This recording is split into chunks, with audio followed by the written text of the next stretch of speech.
Hello दोस्तों, आपका स्वागत है इंडियन आई ग्लोबल न्यूज में। आइए शुरुआत करते हैं आज के मुख्य समाचार से। अगर आपको वीडियो पसंद आए तो कृपया सब्सक्राइब करें। देश भर में सर्दी ने जोर पकड़ लिया है। उत्तर भारत में तापमान शून्य से नीचे लुढ़क गया, जबकि पूर्वोत्तर राज्यों में भी शीतलहर तेज हो रही है।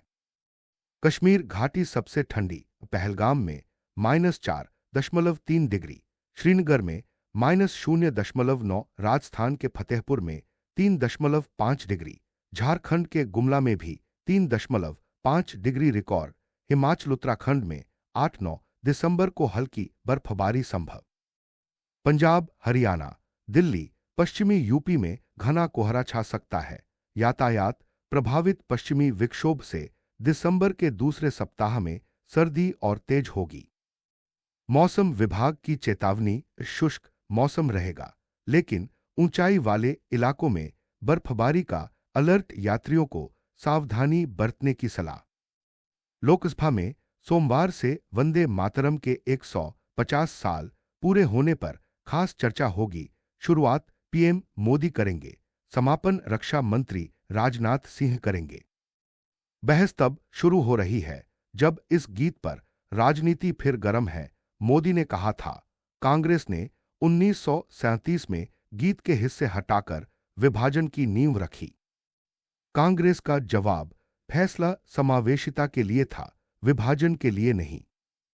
बंकिमचंद्र चट्टोपाध्याय ने 1875 में लिखे इस गीत ने स्वदेशी आंदोलन में नई जान भरी थी। आज बीजेपी इसे सभ्यता का प्रतीक बताती है, तो कांग्रेस इतिहास तोड़ने का आरोप लगा रही है। जमीयत कहती है पहले दो पद ठीक, बाकी इस्लामी सिद्धांतों से मेल नहीं खाते।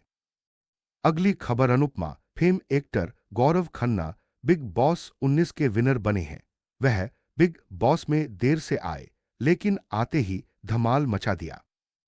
पहले वह सेलिब्रिटी मास्टरशेफ जीतकर आए थे। घर में एंट्री लेते ही सलमान खान ने उनका मजाक भी उड़ाया। इस सीजन के पहले फाइनलिस्ट बनकर गौरव खन्ना ने धमाल मचा दिया।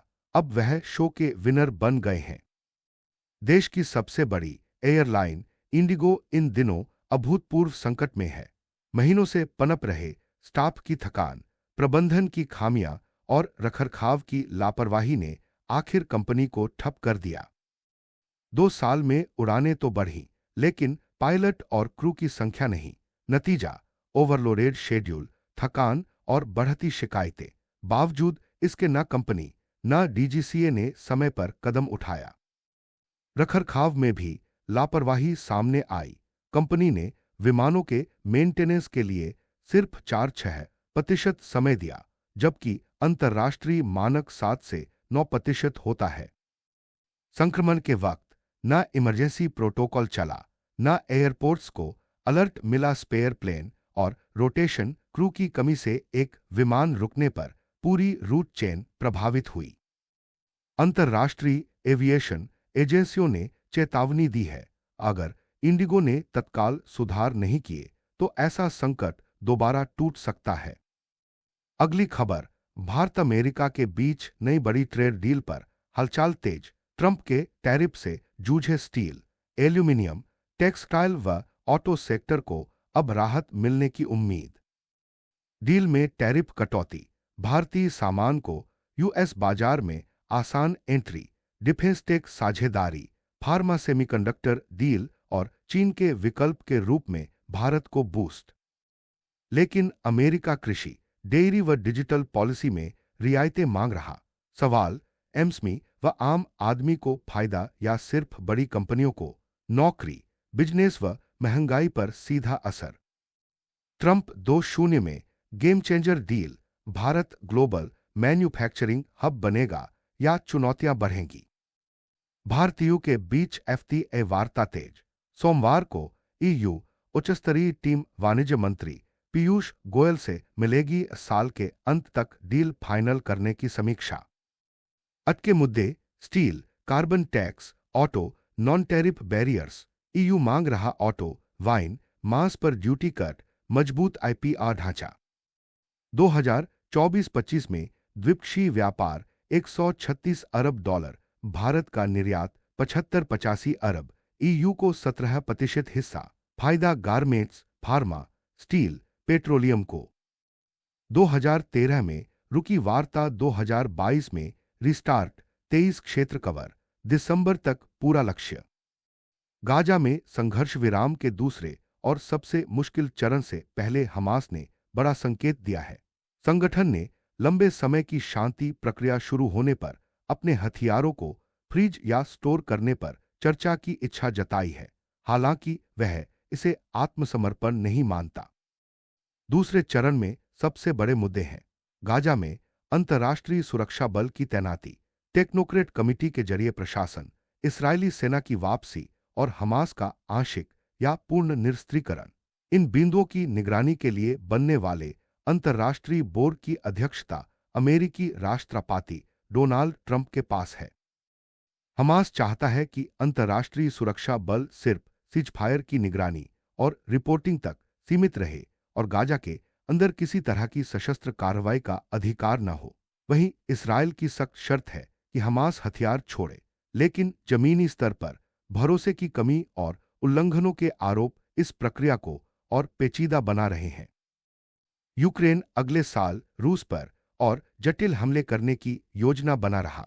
सैन्य खुफिया के समुद्री ड्रोन कमांडर ने कहा, हमारा अनक्रूव्ड बेड़ा रूस की ब्लैक सी नौसेना को रोक चुका है। ग्रुप 13 यूनिट के 13 तेज ने बताया, रूस अब जहाज सिर्फ 40 किलोमीटर तक ले जाता, मिसाइल दाग कर लौटता। हमलों से दुश्मन की रणनीति बदली, लेकिन हमारी प्रभावशीलता बरकरार। ड्रोन तकनीक, यूक्रेन का हथियार मैगुरा V5 रैमिंग और V7 मिसाइल प्लेटफॉर्म। मई में V7 ने रूसी फाइटर जेट गिराया, समुद्री युद्ध में ब्रेकथ्रू। रणनीति जारी, कई मोर्चों पर काम, दुश्मन को रोके रखना, निर्णायक पल का इंतजार। महाराष्ट्र के नासिक जिले में एक दर्दनाक हादसे में 6 लोगों की जान चली गई। एक कार 600 फीट गहरी खाई में गिर गई।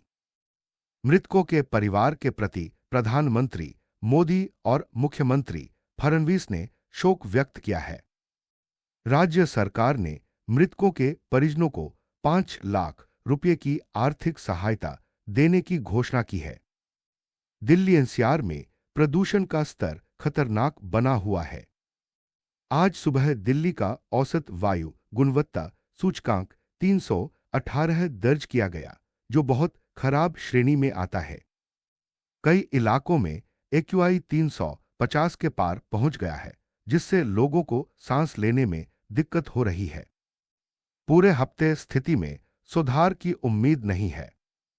हरियाणा के नूंह जिले में वकील रिजवान समेत 4 आरोपियों को पाकिस्तानी जासूसी और हवाला के माध्यम से वित्तीय लेनदेन के आरोप में गिरफ्तार किया गया था। पुलिस रिमांड खत्म होने पर उन्हें कोर्ट में पेश किया जाएगा। पुलिस के अनुसार रिजवान के बैंक खातों में करोड़ों का हवाला लेन देन पाया गया है, जो देशविरोधी गतिविधियों में शामिल था। मामले की जांच जारी है और आगे गिरफ्तारियां होने की संभावना है। Please like, share, subscribe.